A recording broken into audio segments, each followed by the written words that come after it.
Hello and welcome to Cornish Walking Trails. Today we're in Port Isaac.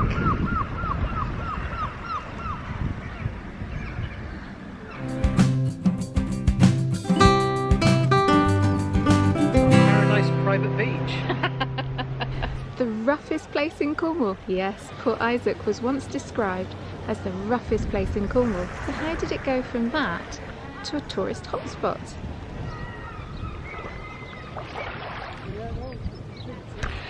The roughest place in Cornwall? Where did you learn such rubbish? Let me share with you, this book was written in 1951 by Roland Roddice, and he was chatting to an old boy in his 80s called Herbert Brown. He was full of information, the book says, about Port Isaac, which apparently was then called Port Isaac or Cornport. And then he goes on to add that when I was a boy in Port Isaac, no visitors came to the place for a holiday. If a stranger did come into the village, all the women would put their heads out the window and go, oos'ee! Port Isaac in those days was the roughest place in Cornwall. The sport we all took an interest in was cockfighting of a Sunday morning. There was no restrictions. Sometimes the owners used to set at one another after their birds had finished. And I've seen the Town Platt there covered with blood and hair. Just imagine. So we think that description relates to about 1880 in Port Isaac. We're going to jump forward about 20 years now. We've got some old photos from the turn of the 20th century. And we're going to go and try and compare like with like. Has Port Isaac physically changed much?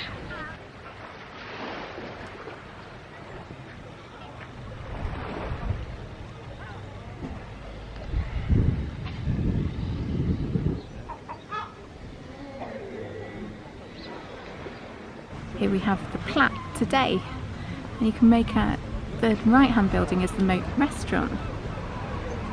This is what it looked like at the turn of the 20th century, and you can see the gable end of the moat. There's an addition of bay windows in the middle. You can still see it's the same place though, can't you? A bit closer up this time, and I love this photograph. The little girl sat eating her pasty in Edwardian dress just in front of the Platt.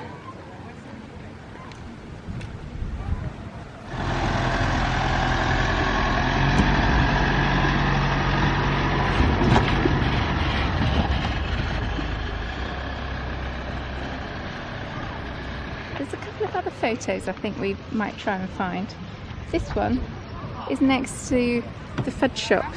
Oh, okay. This is the Fish Cellars, and that's going up to Rescorrick Hill and Doc Martin's house. And this gable end should be quite distinctive. We're going to try and find that. Yeah, come on.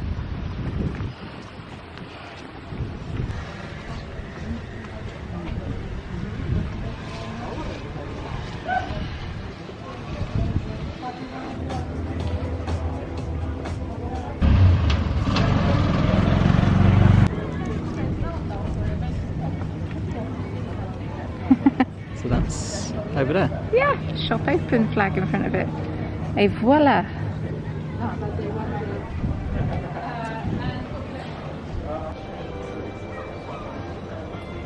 And I think the photo below that is the other side of these iron railings. So this is the slipway now. And if we turn around, look back towards the Platt. Oh, am I right? No, I think we're behind it, aren't we? There's another set. This is more like it, isn't it? So it says Churchill, Port Isaac. On the left was Tremaine's shop, which sold almost anything. First on the right was Warden's butcher's shop, and the second shop on the right was Hawkins' shop, which was a general stores, being a chandlery, grocery and drapery retailer. So it's like spot the difference, isn't it? So the railings are gone, but very little else, and that was a shop, I guess. That's gone. It's so cute, so cute. I love the little staircases with their iron railings. Oh, the last remnant of it. So it was called Tremaine's Which it shop. still is. Yeah, and Oh, then now okay, it's so called Tremaine. Oh. They've added an E though. Yeah, they have, haven't they? Wonder which one's right. Are you having fun with this book? I am. What have you found now? So this is the back of the slipway Uh-huh. here. Yeah.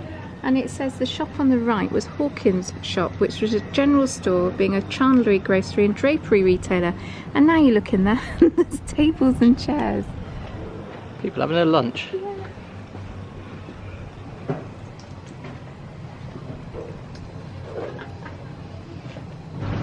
And there's the other side, that box window. Yeah. It's just there. Oh. It is too, isn't it? I think we need to recreate that shot. Well, I haven't got an Edwardian pinafore. No, I'll do that bit. I'll be a little girl. Oh, okay. Yeah, all right. With a dog. Right. Okay. Yeah. Come forward a bit. No, she leaned across. No, she is leaning across. The mum is leaning across. There must have been a shelf there. The dog's the little girl, and I'll be the mum. Very good. You got a final one? One final one from this bit. It's got to be Squeezy Belly Alley. Come on. We're not the only stupid idiots to do this. This photograph. Which one? Dolphin Street, the top That left. one there? Yes. Yeah. 1906. Yeah, because we're in Dolphin Street now. Yeah. Yeah. Look at this house. Right. Here. House has photograph. Very, very similar to our photo. We just haven't got the old boy sat at the railing, have we? I could be an old boy sat at the railing. Oh, how wonderful. Look a bit more like an old sea dog. That's it. That's the pose. Nice. We've visited Port Isaac a time or two. It never ceases to amaze me how tightly packed these little buildings, cottages are. They're cheap by jowl. And they just sit on top of each other. So higgledy-piggledy. And Squeezy Belly Alley has to be the best example of that. It is so tight.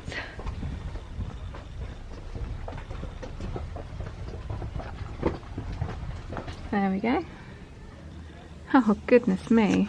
You don't think that's the same canopy? Do you? Can't be. No, that's new, isn't it? Oh no, it's hanging basket brackets, isn't it? But if you look in the old photograph, it says it's an Edwardian slide of Temple Bar, Port Isaac, a narrow lane connecting Fore Street with Dolphin Street. This alleyway was once in the Guinness Book of Records as the narrowest street in the world. They've now got 3 windows. Gorgeous, isn't it? Above that slate. Must be a bathroom added, mustn't it?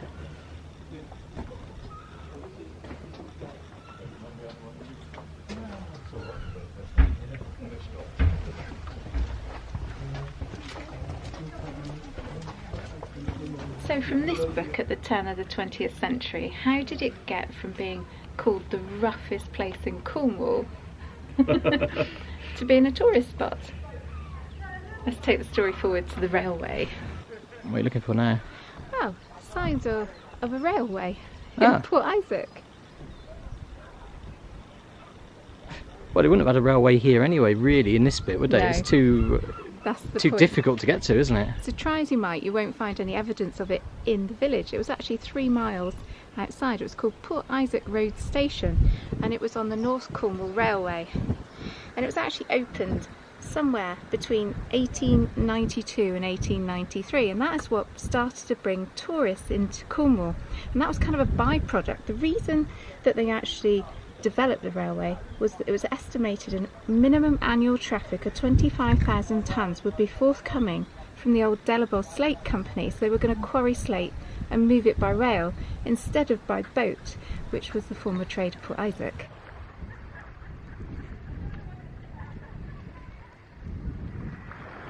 So in 1950, when Rodis wrote this book about our harbours here in Cornwall, he was talking to somebody who was the car park attendant.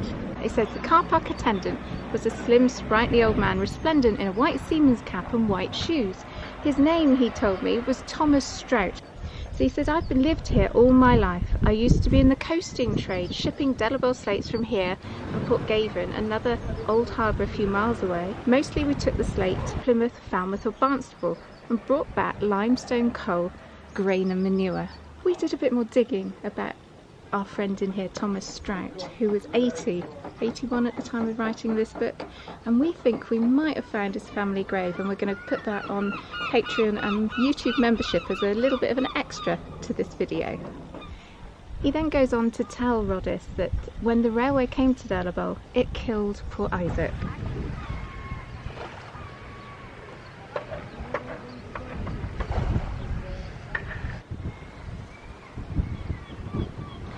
The author goes on to say, yet there doesn't seem to be any resentment in these North Coast villages against the railway companies which had taken away their trade. And he starts to muse and says it's partly perhaps because they realise that the changeover from coastal cargo boats to the branch line railways has led to a great saving of life, but also astute enough to know that what they'd lost on the swings they gained in the roundabouts, for the railway not only takes away slate, it also brings in tourists. So this is the birth of tourism in Port Isaac. So let's move forward now to the 1920s and a fascinating story about the Harbour Wall here. I can see the harbour behind you. It's quite a good place to see it from. It's quite apt then, isn't it? Yeah. So this book tells us that in the 1920s there wasn't actually a harbour wall there. Oh really? And obviously when the storms roll in, it was a really difficult place to launch the boats from, and the fishermen here wanted a harbour wall. So basically, the chap, Mr. Rodis, who wrote this book, he's chatting to the old fishermen who sit down there on the Platt, and he said, we discussed how we could best make the anchorage here more protected, and we applied to the government for a grant to help us build a harbour wall. They replied they would only help out if we could raise £2,000 ourselves. I suppose £2,000 back then in the 1920s must be quite a lot of money. I did convert it when we first, I think it's on one of our crib sheets, I think it's about 130,000. Well, if we can find out, we'll put it now on the screen. So he goes on to say, however did you manage that? And he then says, and he went on to tell me the most amazing story. The fishermen, it seems, formed themselves into a choir and worked their way around the coast right up to East Anglia, singing anywhere and everywhere in an effort to raise the money. There were 21 of them, and in a few months they had the necessary £2,000. And he says, come and talk to some of the choir. And he introduced him to one or two of the old boys who were sat there next to him that went off and did this. So that's incredible, isn't it? The fishermen, the local fishermen here in the 1920s, raised the money for their new harbour wall by turning themselves into a choir. And it's almost like history repeats itself, because today, not only have you got Doc Martin that they film here, you've probably heard of the Fishermen's Friends as well, which was a group of local fishermen who over the last sort of 20-25 years, quite famous now, aren't they? They go around the country and they do concerts and sea shanties and stuff, and they're brilliant. And they're from Port Isaac, Fishermen's Friends.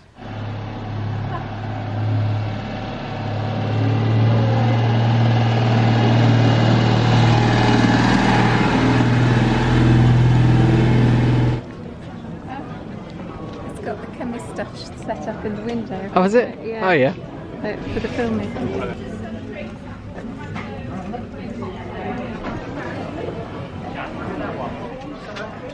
Yeah, I like that. This was sent to us by a patron, and it's a railway guide to the southwest. What year is that then? I think it's 1951. It says on the front book. Okay. Can't miss that, can you? So in here they cover off Cornwall quite nicely, and at one point in each county they give a list of accommodation. If we look at the top of this page, The Slipway House. Okay.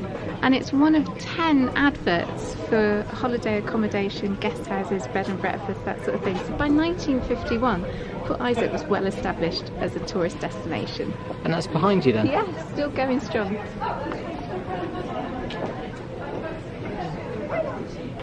It's also been used in Doc Martens, though. I know. So let's bring it straight up to date, bang up to date. We'll go up and see Doc Martin's surgery. Doc Martin is a British comedy television series starring Martin Clunes. The programme is set in the fictional seaside village of Port Wen and filmed on location in the village of Port Isaac here in Cornwall.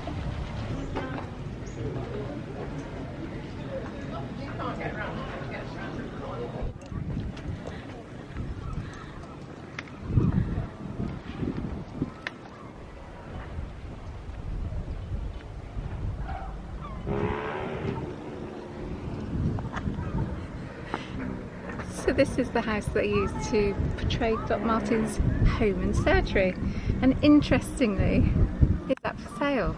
Ooh, can we buy it? No. No. Why? No. Why not? It's quite small. It is quite It can't be small. that much money.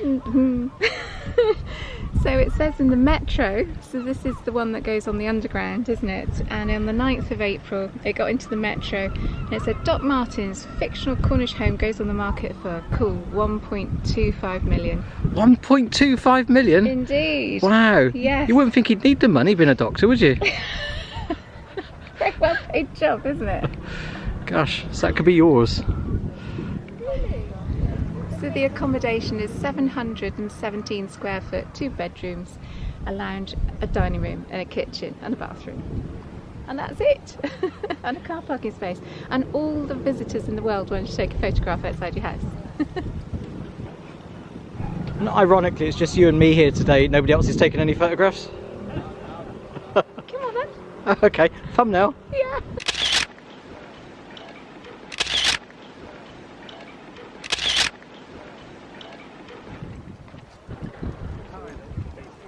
Doc's out, Louise is in. I've asked her if there's anything they can do with the price, the selling price. Right. Because I've pointed out there's ivy growing up the wall. Yes. The guttering needs a wash. Bit ropey. Yeah, it is a little bit, isn't it? Fascia's seen better days. Not sure about the roof either. So she said she'll have a word with him and she'll get back to me. Alright? Should we run around the village and just find some others a minute? I ain't running. Should we casually stroll Oh, yeah, around we the can do that. village? Yeah. And Find some Doc Martin houses and Yeah. stuff. Okay. Come on in. Oh, the gate's higher these days. Bert's Cafe. Still see one.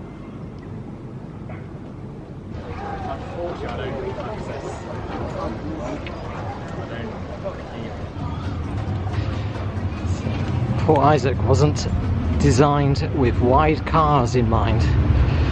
This is going to be fun going around here.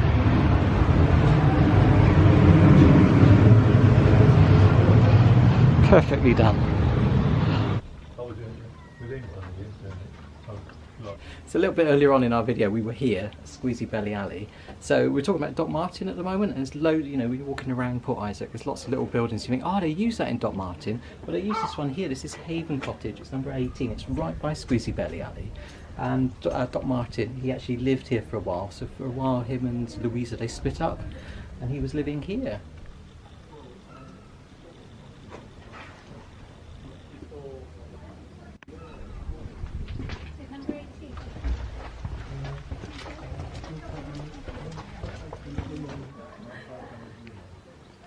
Doc Martin pilgrimage. Aunt Ruth's home.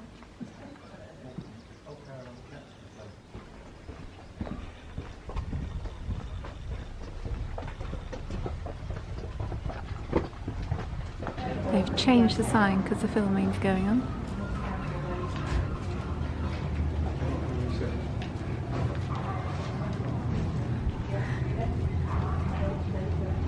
Even though I've seen all this like change before, it still makes me smile.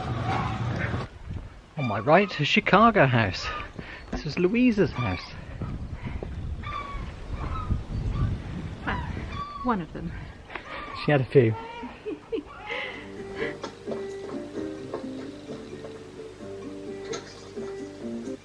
Hey, you! Hold it right there! So Sarah, if there's a crime in Port Wen, who are you going to call? Has there been a crime? Yeah. I'll have to call PC Milo. Should we see if he's in? Yeah, go on then. Ah, he's on lunch break. He's not here.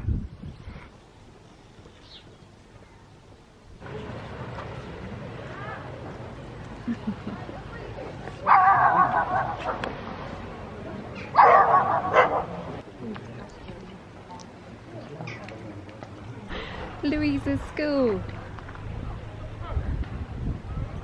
Although she hasn't taught here for years, has she? It's a bit out of date. She's got a job selling holiday nets now. Yeah.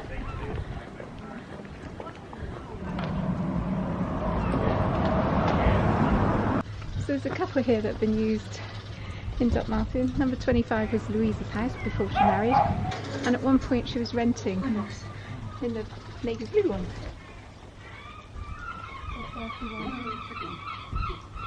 When she was living here, there was a bizarre episode, and all I can remember is that there was a bonfire at the back where they were burning badgers or something, I can't remember what it was now. There's been so many, hasn't there?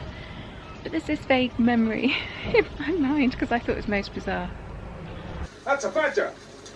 So it was dead when I found it. And at one point this was one of the policemen's houses, number 76, Canadian Terrace. They get around a bit, don't they? Yeah.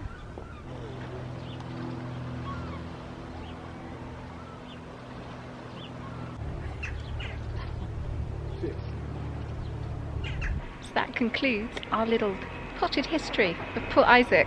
Yeah, from the roughest place in Cornwall in 1880 to today, a real tourist trap, really, because of the Doc Martin effect. Yeah, wonderful. So if you have enjoyed this, there is going to be a little bit extra on Patreon about Thomas Strout and his family. Yeah, we've put that on YouTube membership as well for you. Yeah, so join us there if you're interested.